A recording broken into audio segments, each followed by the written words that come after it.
L'éditorial. Le gouvernement annonce une enveloppe de 50 millions de dollars américains pour combattre la propagation du coronavirus dans notre pays. Mais on sait comment cela se passe.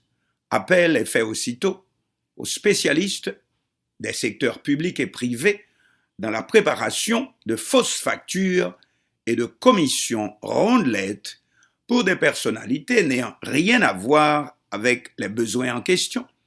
Et c'est après avoir fait le tour de tout et de toutes ces pacapals-là que l'on se rappelle la cause qui a fait l'objet du déblocage des fonds. Dès lors, brusquement, l'eau chlorée et les seaux à robinet sont facturés à prix d'or et les quelques masques remis aux bons soins de l'hôpital général ont depuis longtemps abouti sur les rayons des pharmacies qui s'alignent à la rue Monseigneur Guilloux, juste en face. En Haïti, la corruption, comme on dit, est endémique. Cela veut dire qu'elle baigne tout le système, l'échelle sociale entière, du haut en bas.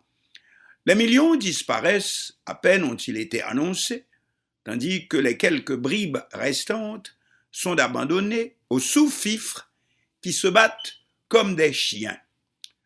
Tenez les fonds d'aide et de reconstruction après le séisme du 12 janvier 2010. On parle de plus de 10 milliards de dollars américains. Qu'en est-il resté?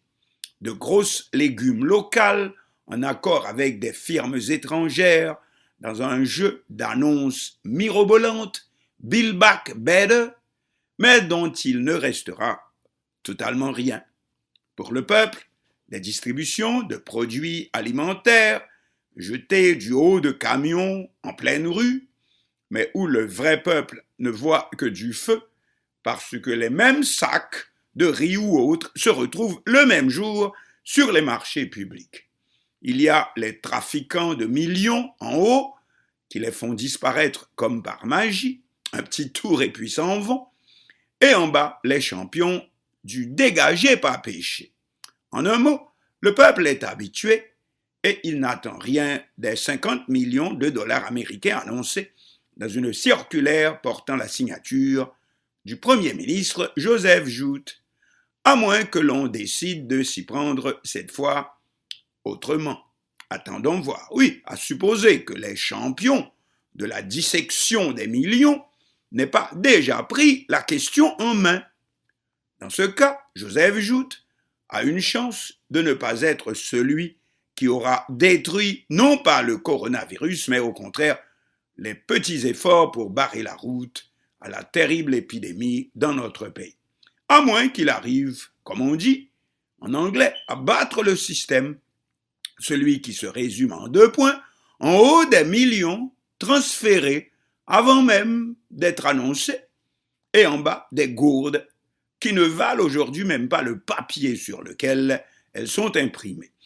Ceci est tellement connu que les institutions financières internationales ne font pas des dons directement, voire en espèces.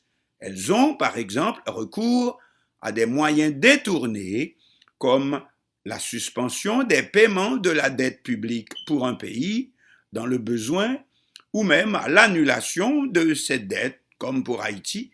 Après le tremblement de terre de 2010, le pays est donc obligé d'utiliser les fonds dont il dispose déjà pour les besoins de son peuple.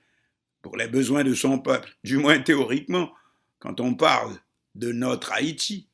Mais jusqu'où celle-ci est déjà tellement notre Haïti. Justement, tombe aussi cette information en date du mercredi 25 mars. Le Fonds monétaire international et la Banque mondiale ont proposé la suspension des paiements de la dette des pays les plus pauvres afin qu'ils puissent réorienter des fonds pour lutter contre la pandémie du coronavirus. Ces 2 institutions, nous citons, demandent à tous les créanciers bilatéraux officiels de suspendre le paiement de la dette des pays pauvres. Information rapportée par Vendebef Info. Eh bien, le même exemple devrait être suivi actuellement par les dirigeants haïtiens. On s'explique.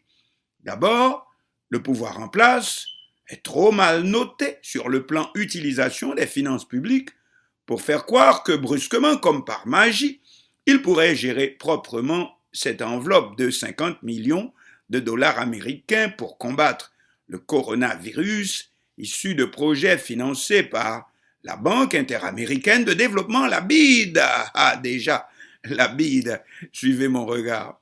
Le Premier ministre Joseph Joute devrait donc, pour commencer, se démener, serait-ce comme un beau diable, pour s'entourer d'un conseil de personnalités crédibles et issues de différents secteurs. Appelez-le task force, si vous voulez. Un conseil spécial pour gérer la crise créée par l'épidémie du Covid-19.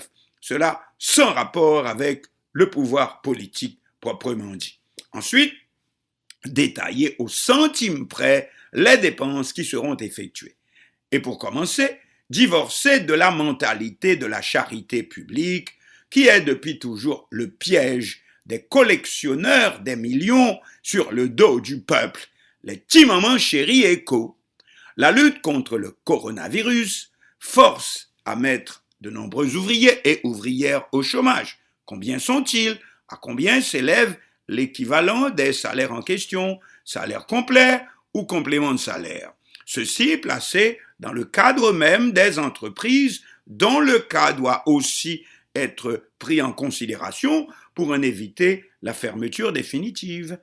Comme on a vu, après le séisme du 12 janvier 2010, hélas, disparaître des hôpitaux uniquement parce qu'ils s'étaient consacrés plus entièrement que d'autres dans la prise en charge gratuitement des victimes de la catastrophe. La charité publique en Haïti ne paie qu'à ceux qui s'en servent pour leur enrichissement personnel. Mais dans un pays avec un taux de chômage traditionnellement au-dessus de 60%, on ne va pas bien loin non plus avec 50 millions de dollars américains. Cela paraît gros, mais au fond, c'est rien devant l'étendue des besoins. Cependant, on va encore moins loin avec les distributions publiques de nourriture et autres. On ferait mieux d'aller à la source même de la cherté, aujourd'hui plus encore qu'avant, des produits au marché. L'État doit tout à la fois diminuer la taxe tout en faisant la chasse au marché noir. Et sans discrimination, sans différence entre le grand supermarché et le marché public au coin de l'avenue X. Sans discrimination, cela veut dire sans démagogie, donc barrant la route à la propagande gouvernementale mesquine et indécente en des circonstances aussi graves, aussi cruelles. Mais on est en Haïti où le scandale ne tue personne, alors qu'on voit partout mettre la propagande, les campagnes électorales en sourdine aux États-Unis, arrêt des primaires du Parti démocrate, en France, partout ailleurs. Quant à la question du coronavirus, de l'épidémie elle-même, le pays compte assez de spécialistes honnêtes et éclairés pour guider la démarche du gouvernement de l'administration Jovenel Moïse, Joseph Joute, pour savoir aussi comment éviter le piège des équipements qui disparaissent sur le marché parallèle à peine avoir été installés dans les eaux publiques, mais opinion publique où, comme on sait, de véritables mafias font la loi.